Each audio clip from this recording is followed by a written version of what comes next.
Audio 4। छल्लेदार चुसनी चूसने से क्या मिलेगा। छोटे बच्चे जब रोते हैं और उन्हें दूध देना नहीं होता है तो ग्लिसरीन भरी हुई छल्ले वाली चुसनी उसके मुंह में लगा देते हैं। बच्चे उसे चूसते रहते हैं और यह अनुभव करते रहते हैं कि वे दूध पीने की क्रिया कर रहे हैं। बच्चे का मन बदल जाता है और वे रोने चिल्लाने की बात छोड़ देते हैं। यद्यपि उनका पेट भरने वाली कोई बात उस छल्लेदार चुसनी में नहीं होती। उसका प्रयोजन इतना भर होता है कि बालक की तड़पन आकांक्षा कुछ देर के लिए शांत हो जाए। ऐसा ही प्रयोजन उन छुटपुट धार्मिक क्रियाकांडों से भी पूरा होता है जो करने में अति सरल होते हैं।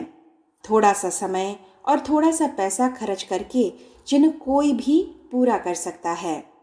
इस क्रिया कृत्यों का महात्म्य इतना बढ़ाकर बताया जाता है कि बाल बुद्धि लोग उतने भर से बड़ी बड़ी आशाएं बांध लेते हैं। हर व्यक्ति के भीतर एक आंतरिक तड़पन रहती है कि वह श्रेष्ठता प्राप्त कर ऊंचा उठे और आत्मिक विभूतियों का आनंद लाभ करे। क्षुधा एवं कामवासना जैसे शरीर को उद्विग्न करती है, उसी प्रकार आत्मा को भी उत्कृष्टता की भूख सताती रहती है। ईश्वर मिलन, ब्रह्म निर्वाण, आत्मविकास उसी आकांक्षा का नाम है। यह किसी जादू मंत्र से या क्रियाकलाप मात्र से पूरी नहीं हो सकती, वरन एक एक कदम अपने दोष दुर्गुणों का परिष्कार करते हुए दिव्य तत्वों के अभ्यस्त बनते हुए प्राप्त की जाती है। आत्मिक दृष्टि से श्रेष्ठ बनने के लिए हर व्यक्ति को संयम का, त्याग का, सेवा का मार्ग अपनाना पड़ता है। यह कठिन, समय साध्य एवं श्रम साध्य है। पग पग पर अपने आप से संघर्ष करना पड़ता है, कुसंस्कारों को कुचलना पड़ता है और सत् प्रवृत्तियों के अभ्यस्त बनने की साधना करनी पड़ती है। यही तो तपश्चर्या का, ईश्वर प्राप्ति की साधना का एकमात्र उपाय है। प्राचीन काल के ऋषि मुनि, महापुरुष एवं सद्गृहस्थ इसी साधना में निरंतर निरत रहकर आत्मिक लक्ष्य पूर्ण करते थे। वही मार्ग प्राचीन काल में था, वही अब है। इसका न कोई विकल्प था और न होगा। यदि कोई सरल रास्ता रहा होता तो ऋषियों को आजीवन इस तरह कष्ट साध्य साधनाएं नहीं करनी पड़ती। वे ऐसे ही कोई सस्ते नुस्खे ढूंढ लेते जैसे कि हम ढूंढ लेते हैं। वे भी हमारी ही तरह भौतिकता में कंठ तक डूबे रहते हुए भी ईश्वर प्राप्ति, स्वर्ग प्राप्ति, मोक्ष प्राप्ति का दोहरा लाभ प्राप्त करने से क्यों चूकते? वे हमसे अधिक बुद्धिमान थे, मूर्ख नहीं। यदि सस्ते नुस्खे कारगर होते तो उन्होंने अवश्य ही उन्हें खोजा और अपनाया होता, पर वे जानते थे कि ईश्वर के सनातन नियम अपरिवर्तनीय हैं। आत्मशोधन के बिना, आत्मनिर्माण के बिना, आत्मविकास के बिना आत्मकल्याण कदापि संभव नहीं हो सकता।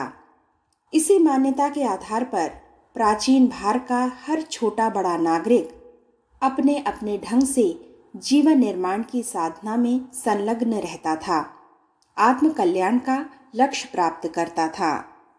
हमारी मूर्खतापूर्ण बुद्धिमानी, हम अपने ढंग के अनोखे बुद्धिमान हैं जिन्होंने सस्ते से सस्ते मूल्य पर कीमती उपलब्धियां प्राप्त करने की तरकीबें खोज निकाली हैं। हमारी मान्यता है कि अमुक तीर्थ, देव प्रतिमा या संत का दर्शन कर लेने के मात्र से आत्मकल्याण का लक्ष्य अत्यंत सरलतापूर्वक प्राप्त किया जा सकता है। विचारणीय यह है कि क्या हमारी यह मान्यता सही हो सकती है?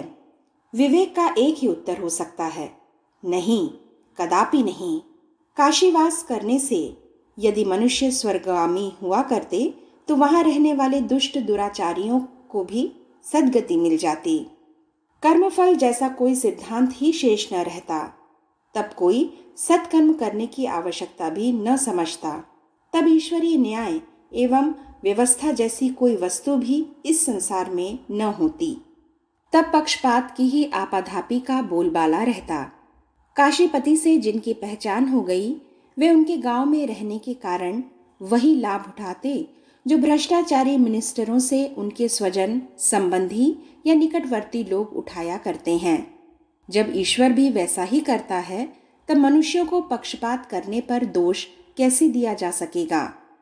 जब दर्शन करने मात्र से देवता इतने प्रसन्न हो जाते हैं कि जीवन निर्माण की साधना के लंबे मार्ग पर चलने वालों से भी अधिक लाभ बात की बात में दे देते, तब तो उन लोगों की दृष्टि में दर्शन से बड़ी बात और हो ही क्या सकती है। व्यवस्थित विश्व का हर कार्य व्यवस्थित। यह विश्व सुदृढ़ न्याय एवं व्यवस्था के आधार पर चल रहा है। ईश्वर यदि ऐसा ढुलमुल हो कि कर्मफल के स्थान पर छोटे छोटे क्रियाकृत्यों को ही सब कुछ मान बैठे, तो उसकी सत्ता उपहास्यास्पद बन जाएगी। यहाँ ऐसा न कभी हुआ है और न आगे होगा। विश्व न्याय और व्यवस्था पर आधारित है। ईश्वर स्वयं ही अपने आप को इसी मर्यादा में आबद्ध किए हैं। राजा स्वयं कानून तोड़ेगा तो प्रजा से उसे पालन करने के लिए वह किस मुंह से कह सकेगा? जो लोग यह आशा करते हैं कि जीवन निर्माण की साधना के वास्तविक अध्यात्म की उपेक्षा करके देव दर्शन जैसे छोटे उपकरण के माध्यम से इस महान लक्ष्य की प्राप्ति कर लें, वे मंसूबे बांधने वाले बाल बुद्धि लोग ही हो सकते हैं। कागज की नाव पर चढ़कर किसी नदी को पार कर सकना संभव नहीं हो सकता। रबड़ की छल्लेदार चूसनी चूसते रहने पर भी बालक का पेट नहीं भर सकता। आत्मा की यह महत्वाकांक्षा तो अपने आप को आदर्श एवं उत्कृष्ट बनाने वाली गतिविधियां अपनाने से ही तृप्त हो सकती हैं। यदि हम धार्मिक कृत्यों के बढ़े चढ़े महात्म्य की कल्पना कर उसे झूठा आत्मसंतोष करने लगेंगे, तो यह आत्म प्रवंचना के अतिरिक्त और कुछ भी न होगा। तीर्थ यात्रा हमें करनी चाहिए, अवश्य करनी चाहिए, पर उसके पीछे उतना ही प्रयोजन मन में रहना चाहिए जो वास्तविक है। वे साधन आवश्यक हैं जिनसे मनुष्य का ज्ञान वृद्धि होती है, अनुभव बढ़ता है, संसार का स्वरूप समझने में सहायता मिलती है। एक ही परिस्थिति में रहते रहते जो ऊब आने लगती है वह दूर होती है। नए नए प्रदेशों और व्यक्तियों से संपर्क बनता है। ऐतिहासिक स्थानों एवं व्यक्तियों से प्राप्त हो सकने वाली प्रेरणा मिलती है।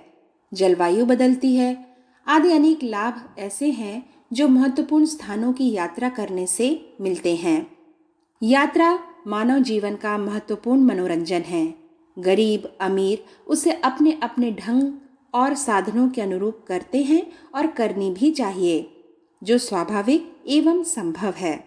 अतियुक्तिपूर्ण महात्म्य बनाना और जादू भरे प्रतिफल मिलने की मान्यता बनाना, यह दोनों ही बातें अनुपयुक्त हैं। दूध पीने से स्वास्थ्य सुधरता है, यह ठीक है, पर कोई यह कहे कि दूध पीने से वकील बन जाते हैं, तो यह बात अत्युक्तिपूर्ण है। इस कथन में कोई संगति हो भी सकती है, तो वह इसी प्रकार होगी कि दूध पीने से स्वास्थ्य बढ़ता है। उसे अध्ययन में लगाए रहकर समयानुसार वकील बना जा सकता है। अध्ययन के श्रम वाली बात छोड़ या हटा दी जाए तो दूध पीकर वकील बनने की बात का तुक कैसे बिठाया जा सकेगा? यात्राएं करने से मनुष्य की आत्मोन्नति, स्वर्ग प्राप्ति आदि के बारे में भी इसी प्रकार सोचना चाहिए। देखें और सीखें। देव मंदिरों में दर्शन हमें करने चाहिए और जिन देव आत्मा की वह प्रतीक प्रतिमा है, उसके सद्गुणों एवं सत्कर्मों को अपने में प्रतिष्ठापित एवं विकसित करने का विचार करना चाहिए। वह विचार इतना भावपूर्ण प्रेरक हो कि देवता की विशेषताएं जीवन में उतारने की प्रेरणा प्रस्तुत करने लगे, तो समझना चाहिए कि देव दर्शन हुआ। हनुमान जी का दर्शन करके ब्रह्मचर्य, सत्य पक्ष की निस्वार्थ सहायता, दुष्टता के दमन में अपने प्राणों तक की बाजी लगा देना जैसी विशेषताएं अपने भीतर बढ़ानी चाहिए। भगवान राम के दर्शन करने हो तो माता पिता के प्रति श्रद्धा, भाइयों के प्रति सौहार्द, पत्नी के प्रति अनन्य स्नेह, दुष्टता से जूझने का साहस और भगवान कृष्ण के दर्शन करने पर मित्रता निवाहना, असुरता से लड़ना, रथवान जैसे कामों को भी छोटा न मानना, गीता जैसी मनोभूमि रखना आदि श्रेष्ठ तत्वों को हृदयंगम करना चाहिए।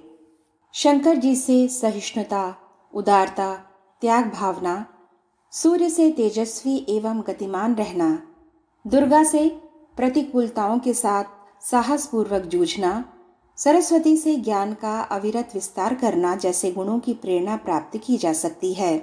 यह प्रेरणा जितनी ही प्रबल होगी, देवदर्शन उतना ही सार्थक माना जाएगा। यदि इस प्रकार कोई गुण चिंतन न किया गया तो उन विशेषताओं को अपने जीवन में बढ़ाने के लिए कोई प्रयत्न न किया गया तो फिर किसी प्रतिमा के दर्शन मात्र से स्वर्ग जाने या मनोकामनाएं पूर्ण होने जैसी मान्यता बना बैठना असंगत ही होगा। देखने का लाभ तो है, पर इतना नहीं जितना लोगों ने मान रखा है। अत्युक्ति सर्वथा अनुपयुक्त ही होती है, फिर चाहे वह अल्प विकसित लोगों को धर्म की ओर कदम बढ़ाने के प्राथमिक प्रयास के रूप में ही क्यों न की गई हो। मनुष्यों का दर्शन भी ठीक इसी प्रकार है। किन्हीं ज्ञानी, संत, त्यागी, महात्मा या महापुरुष का दर्शन करना उनके प्रति श्रद्धा सद्भावना का होना प्रकट करता है, पर इतने से ही कुछ काम चलने वाला नहीं।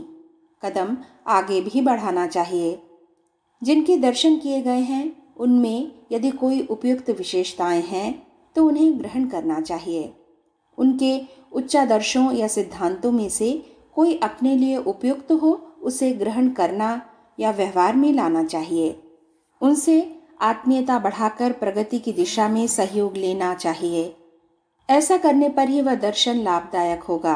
अन्यथा आजकल जिस मान्यता से लोग साधु पुरुषों के दर्शन करने जाया करते हैं उसमें तथ्य अल्प और भ्रांति विशेष है। आज तो लोग देवताओं की तरह मनुष्यों के दर्शनों से भी यह आशा करते हैं कि दूर से चलकर देखने आने को वे अपने प्रति किया गया एहसान मानेंगे और उस एहसान की कृतज्ञता दिखाने के बदले हमारी मनोवांछाएं पूरी कर देंगे। यह आशा दुराशा मात्र है, क्योंकि कल्याण कर्मों से ही होता है। सत्कर्मों के लिए प्रेरणा प्राप्त करना ही तो दर्शन का उद्देश्य है। पर प्रेरणा पाने और अपने को बदलने की बात मन में घुसे नहीं। देखने से ही सब कुछ मिल जाने की आशा की जाए तो यह किसी भी प्रकार संभव हो सकने वाली बात नहीं है।